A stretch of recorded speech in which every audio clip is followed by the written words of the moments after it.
Okay, the structure faces northeast. For the purpose of this inspection report, our home faces east. This is the front steps right here. We've got, over here we got some steps coming up. This is beyond the scope, but still it's worth mentioning. And we've got some separation in these steps right here. Right here, there we go. Second step up, nice little bit of separation right there. Also beyond the scope of this inspection, but over in that corner, there's a big old hairy metal pole sticking out that's been cut off. Well, we can go over here and look at it. Why not? We got the day. So we come over here, and this tree that's been chopped down with all the rotten roots, and we got this pole that's sticking up.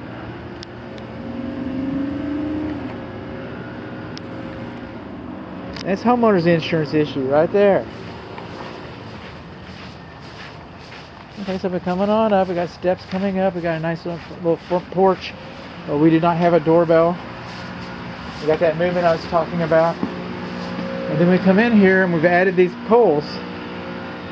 And when you have a pole like this, a post, you have a post, a column, you're supposed to have a gap between the post and the flatwork, the concrete, the porch. So without the gap, they could call them stands, little metal stands that go underneath it. The stands bolt to the floor, and then these secure to the stands. And without those stands, you can see the discoloration here. It's because water is wicking up off of the concrete into the wood, capillary action. So capillary action, it's inevitable. This is going to fail tomorrow? Probably not fail tomorrow. Probably won't fail till way after closing. But at my own house, I have replaced these posts because my posts were doing that, and they got worse. That's a roof look. Looks okay. These windows, if they're large enough for a softball to go through, they should be tempered safety glass. We do not have a doorbell, and your electric light fixture on the exterior should be sealed to help prevent moisture from getting in. Rolling on out. Hook to the left. These planter boxes are conducive to wood destroying insects by design. Okay, that and the parge coat around the foundation perimeter. The parge coat expands and contracts at different rates than the concrete that it's covering. It's a decorative finish, and it creates natural voids behind there that termites can use to enter your home undetected. And the Texas Structural Pest Control Board says that I should call that as conducive, and it is. It's conducive by design. There's not a lot you can do about that. We got some other things we're going to talk about. Wood mulch. Where do termites live? Well, they live in the ground. Yeah. What do they eat? Dead wood. So what's wood mulch? It's dead wood on the ground next to your house. That's conducive to wood destroying insects. Coming over here, our planter box, and I wasn't here, but it's dollars of donuts. That brickwork, that masonry goes all the way down to the foundation perimeter. That should have been lined with a mastic sealer or something to help prevent moisture from going in, because brick is porous. All right, water shoots right through it. You wouldn't think so, but water shoots right through it. That's why we have drainage plans. And on a house of this age, I'm not surprised to learn that we do not have weep holes around here. But it is what it is. We're missing a little bit of mortar is washed out inside of our windows. And I've made one trip around this house, and so far, you know, I'm a little more diligent this time around. I just wanted to get a feel for it. But I haven't found any articulate windows, any operable windows. Maybe at the kitchen, but the windows that used to be operable have all been painted closed. If you have an emergency, how are you going to get out?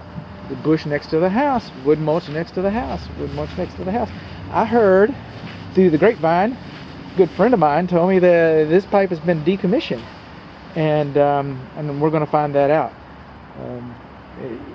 Just because if it has been decommissioned, then it should have been capped off, regardless, because the bugs that can't get through that screen will go through that pipe. The mice that can't get through that screen will get through that pipe. So more mortar is washed out, We got a little bit of horizontal movement right here, and then we've got above our windows, when you have brickwork, not when you have wood, but when you have brick, what's holding those bricks up? A lintel is holding those bricks up, a metal lintel that extends about 6 inches on each side, and that holds the bricks up. When it do that, you disrupt the drainage plane again. And so then water can sit up there, water can sit down here. You know, you're supposed to have weep holes. And again, in the 1950s, late 40s, they really weren't doing that. You know, it's building science has evolved. Coming on over here, this is to die for, man. I just love corner kitchen window. Man, that is such classic Lake Highlands. Excuse me, not Lake Highlands. We're over here in Hollywood Heights, or Hollywood Heights adjacent. But we're over here, but it's still classic Lake Highlands, mid-century, you know, traditional architecture. And we're moving on along. Our flower bed's got some breakage here.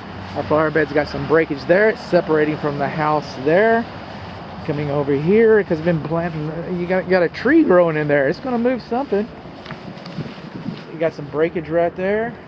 This guy's got roots, and his roots are going traveling, and they're going to go through this wall. This is going to break out the whole corner of your planter box there. Rolling on around.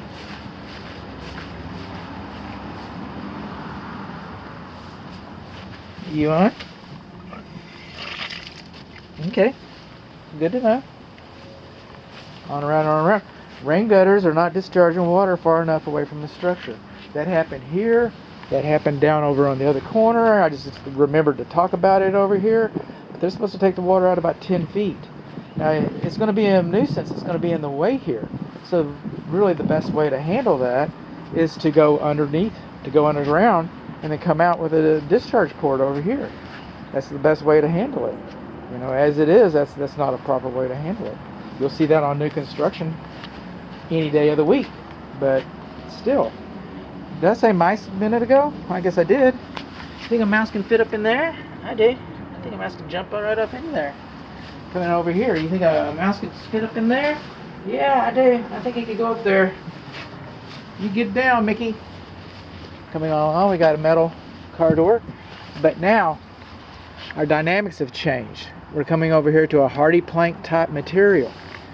Okay, when you come over here, okay, this upper horizontal casement board should have Z-bar flashing behind it. The Z-bar flashing goes behind the siding, comes up over, some people call it cat flashing, and then comes down over the front just a little bit.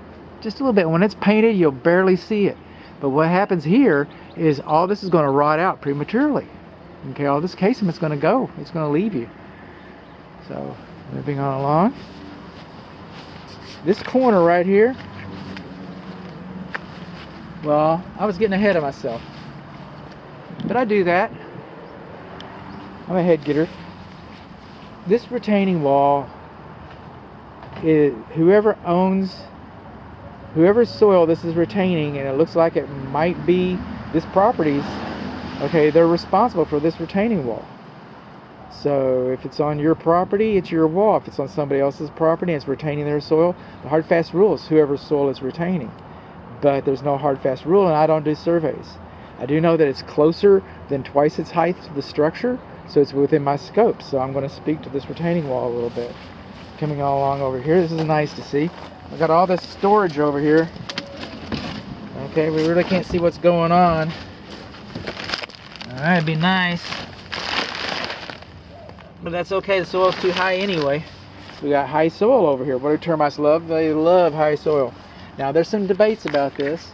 One, this should have been installed on a mounting block. There's no debate about this. This should have been installed on a mounting block. So these were not properly detailed when they were coming into the structure. And coming over here on our butt-end joints, they're not supposed to be sealed either. They're supposed to be draining. They're not supposed to be holding water. They're supposed to be draining. You're not supposed to have sealant on like that. And then you're supposed to have, if you got the sealant on like this, dollars to donuts, and you're installing this around this box like this, okay, if you're doing the details like I saw over the garage car entry, well then dollars to donuts. They did not put flashing tape behind here either. Why would they do that? I mean, that's the number one most missed thing, and they've already missed all these other things. So, you know, I mean, I can't see flashing tape, and I'm suspicious of that. But no, you're not supposed to seal your butt joints like that. They're supposed to drain. They're not supposed to drain like this one though. That's a little too much of a gap, if you ask me. I don't know what was here at one time, but obviously it's cut around something. So there was some kind of architectural detail here. It's only left to our imagination. We've got high soil all the way over here. Okay? Just like on the planter box. We've got high soil. We've got all this debris over here. We've got high soil all the way over here. Okay, this is all high soil. There's one of the rain gutters that goes below grade. And coming on along over here, and you see this. We do not have Z-bar flashing. We do not have Z-bar flashing. We do not have Z-bar flashing. We don't have Z-bar flashing. We don't need no stinking Z-bar flashing. Another thing that we've got is we've got negative drainage. Okay, we are on the southwest corner of the house. So all this water is going down towards the house. They do a pretty good job of this one, taking the water out that way. Not the best job, but better than this. I mean, this you can just basically see everything going downhill towards the structure with high soil. Where does the water go? Downhill. Oh, I mean, if I got negative drainage and if it's higher than the foundation, you mean it can get into the wood? That's what I mean. That's what I'm talking about. All right, there. Okay, I found one window. Okay, these windows. Okay, this one's broken. How about that? That one's broken, and I think this is the garage, maybe. So I'll find out better.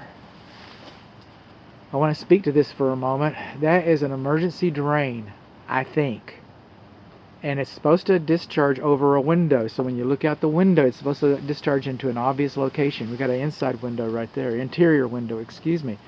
Okay, you look out there, you see that, you know you got a problem with your air conditioner. Now I'm going to carry that conversation over a little bit. We got one broken, we have no screens. This is hail damage right here, okay? So we experienced a little booger right there. This window looks like it's fogging, but you can't hardly, maybe not. Okay. Moving on along and along, because we're along movers.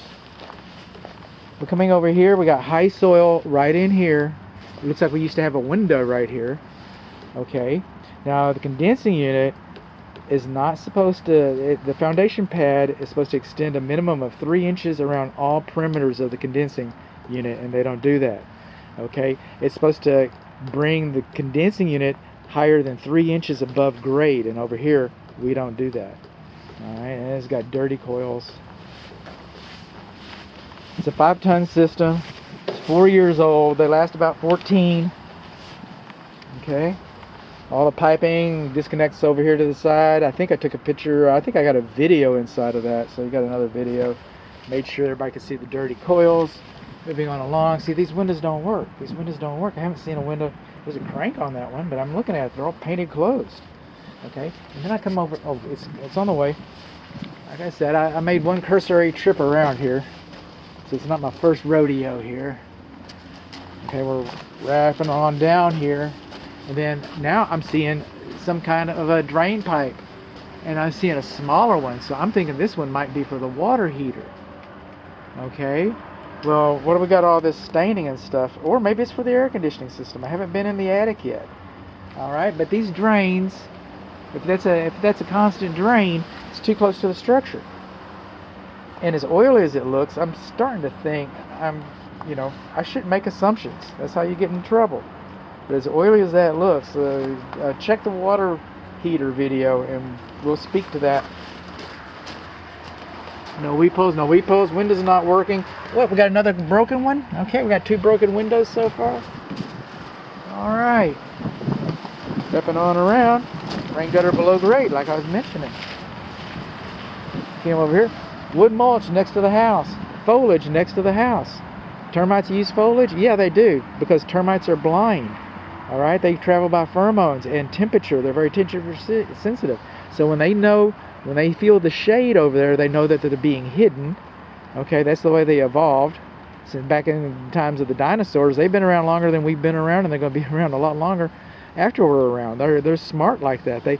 Termites know where the shade is, and they go in there, and of course the plants are going to keep moisture next to your house. That's conducive to wood-destroying insects too. And not just termites, carpenter ants are very fond of using bushes as a bridge to get to your wall so they can get to some real wood and eat it. So it's conducive both to termites and it's conducive to carpenter ants. Moving on along, wood mulch, wood mulch, wood mulch. We got some repairs over here and some repairs over there. So we got some repairs everywhere. And this is just about where we started, except that this house used to have a lawn sprinkler system in it, and it is, obviously it's been decommissioned, and so that saved my client $40. Yay, team! All right, but that tells me that when you dig up your yard, you're going to find remnants, because they didn't bother to take these out. You know they didn't dig up the yard and take the other